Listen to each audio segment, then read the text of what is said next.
Assalamualaikum warahmatullahi wabarakatuh. Saya Nawawi bin Syamsuddin daripada 3SKMP. Okay, hari ini saya akan ceritakan sedikit mengenai saya punya latihan industri di VS Industri. Buat pertama sekalinya saya akan ceritakan mengenai latar belakang VS Industri ni lah. Okay, VS Industri ni ditubuhkan pada 1982. Company ni menghasilkan barang-barang elektronik seperti vacuum, coffee maker dan sebagainya lah. Okay, buat masa sekarang ni company ni sedang menghasilkan vacuum.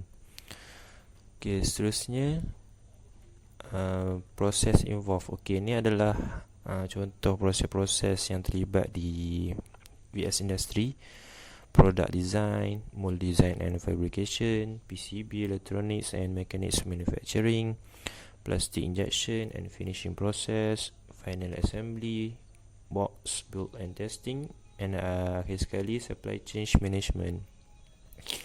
Okay, untuk saya berada di bahagian production iaitu W11P. Okay, dekat W11P ni ada dua section. Okay, yang pertama adalah molding dan kedua adalah ultrasonic. So saya berada di bahagian ultrasonic. Okay, seterusnya adalah ni adalah welding machine, gambar welding machine. Welding machine ni adalah mesin yang saya gunakan di bahagian saya, department saya.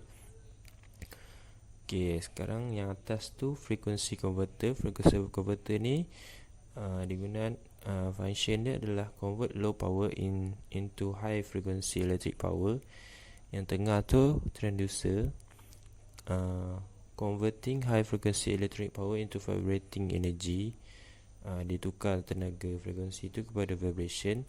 Okay, yang bawah dia tu horn tu digunakan untuk menekan dua komponen, tekan dia tu, kemudian dia vibrate dan cantumkan. Yang akhir sekali adalah plastic plate. Plastic plate ni nak alas komponen-komponen lah. Okay, seterusnya ni adalah proses welding. Okay, yang pertama tu the horns applies pressure to the plastic materials. Kita letakkan dua komponen dan kemudian horn tu ditekan dan the horn vibrates vertically over 20,000 times per second. Dia bila dia vibrate tu dia akan tukarlah texture dua komponen tu. The vibration create friction, heat and cause the materials to melt and flow together. Bila dia vibrate tu dia akan gabungkan dua komponen menjadi satu. Okay, seterusnya parts in ultrasonic section. Okay, ni adalah contoh-contoh bahagian part yang saya buat dekat department saya. Lebih kurang dalam 27 part. Okay, kat sini saya ambil satu contoh je, example process flow of the parts. Sebab banyak kan, saya ambil satu je. Okay, model welded clean shot valve. Okay, kat bawah tu part number dia. Okay, ni salah satu contoh proses dia. Ada 6 proses. Proses yang pertama, prepare 20 pieces o-ring and fit o-ring to switch flow valve.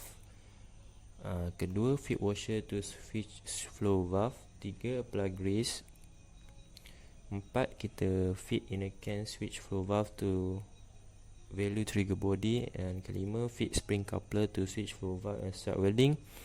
Dan keenam, akhir sekali, run leak test. Kat sini mungkin tak boleh nampak. Tak apa, kita teruskan. Okay, lepas kita dah buat, kita cantumkan semua part-part kecil tu menjadi satu komponen. Okay, seterusnya kita akan identify problem. Okay, kebanyakan selepas kita buat satu part tu, kita akan test dulu. Lepas test tu, kita tengok hasil dia fail ke pass. Okay, kebanyakan fail ni disebabkan leak test. Okay, kita tak tahu sebab apa fail kan. So lepas fail, kita akan panggil technician untuk check semua bahagian-bahagian tu. Okay, ni antara salah satu punca lah, salah satu problem dia. Okay, pertama kita discover the part surface, check semua apa masalah dia. Kedua, kita crack the top cap, kita pecahkan bahagian atas tu. Kemudian open the cap, buka cap atas. Okay, tengok buka cap tu, the welding inconsistent. So maksudnya permukaan yang kita welding tu tak cantik lah, ada macam putih-putih sikit kat situ. Okay, apa perlu kita buat? Increase the welding time. So adjust masa welding tu bagi lama sikit, ataupun kita tingkatkan pressure pun boleh juga. So ikut kesesuaian. Okay, dah adjust apa semua tu, kita test welding sekali lagi. Ambil dalam 7 part kita test. Kalau semua cantik, pas, maksudnya pas lah. Maksudnya kita punya setting mesin tu dah cantik. Okay, seterusnya adalah daily report. Okay, daily report ni adalah report operator, report harian operator. Okay, di mana tiap-tiap hari setiap operator akan buat report ni lah. Dia orang buat. Lepas tu saya akan kumpulkan semua. Saya dan beberapa kawan saya lah yang lain compile semua, kita masukkan dalam report. Okay, yang bawah tu contoh kita punya report welded kinshot valve. Okay, tengok tu kat lead test tu paling banyak dalam 100 jugalah, 100 fail. Okay, seterusnya adalah ultrasonic leak detector. Okay, ni kita dapat task daripada kita punya SV, iaitu Encik Wan Siang. Dia suruh check ultrasonic punya frekuensi. Okay, kebanyakan rata-rata frekuensi dekat dalam tu melebihi had yang telah ditetapkan. Had yang ditetapkan oleh VS adalah 80. So kebanyakannya adalah 100 lebih. Kat situ semua 100 lebih. So kat sini kita punya langkah pencegahan dia, solving ultrasonic sound ni. Okay, yang pertama pakai ear muff. Yang kedua kita boleh pakai ear plug tak ada. Kalau tak cukup ear muff pakai ear plug pun boleh. Ear muff ni dia cover 70%, ear plug dia cover 20% je. So lebih baik pakai ear muff lah. Okay, seterusnya adalah projek saya yang saya dapat daripada Encik Wan Siang. Yang projek terkini lah, kira cycle time. Okay, sekarang saya akan tunjukkan contoh macam mana saya kira cycle time. So saya ambil welded kinshot valve.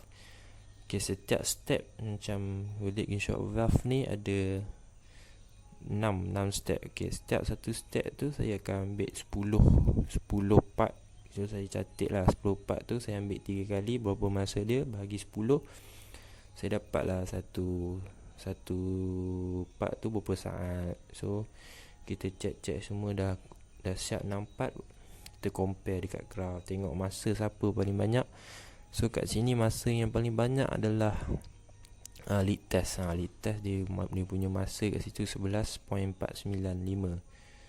Okay, bila kita dah tengok masa yang paling banyak tu, kat situ kita assume untuk siapkan satu part tu memerlukan 11.45.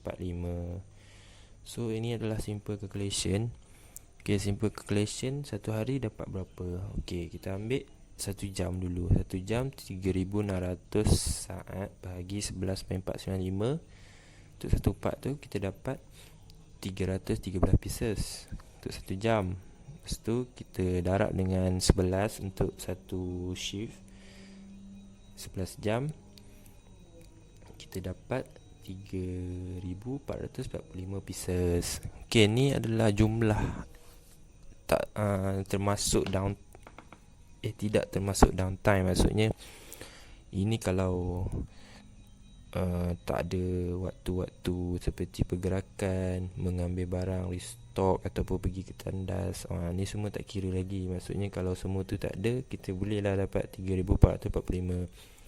So ini adalah impossible. So bila impossible, kita akan darab dengan 0.8, di mana 0.8 tu adalah downtime. Ini semua saya dapat, information ni semua saya dapat daripada saya punya SV, iaitu Encik Wan Siang. 0.8 tu kita assumekan downtime dia. So darab dengan 3,445 dapat 2,756. So ni adalah kita punya theoretical. Untuk check dia punya waktu yang betul, kita check sekali lagi masa step 1 sampai step 6. Kita check sekali lagi. Okay, the whole process kita check dalam 3 kali. Okay, kita check 10 barang bahagi 1, dapatlah 11.496. So macam tadi juga, calculation for overall process 3600 bagi 14.496, kita dapat 1 jam 248, dan kita darat dengan 11 2732. Okey, kat gambar rajah sebelah ni kita compare. Okey, target output yang atas sekali tu kita compare berdasarkan bottleneck yang first tu. Kita ambil kira-kira untuk yang the real lah, yang sebenar tu. Waktu leak test lah, kita dapat 2796. So bila overall proses ni kita dapat 2732. So maksudnya dia tak lari banyak. So this is accepted. Okay, setakat ni dia ada parts yang saya dah buat. Setakat ni adalah welded safety valve, control flow well, receiver welding valve, auto welding welding coupler. Dan banyak lagi sekarang ni, banyak lagi yang dia akan task-task yang akan diberikan oleh saya punya SV. Okay, setakat ni projek yang saya perlu buat adalah siapkan 27 parts yang ada dekat saya punya section ultrasonic. Okay, sekian, terima kasih. Assalamualaikum warahmatullahi wabarakatuh.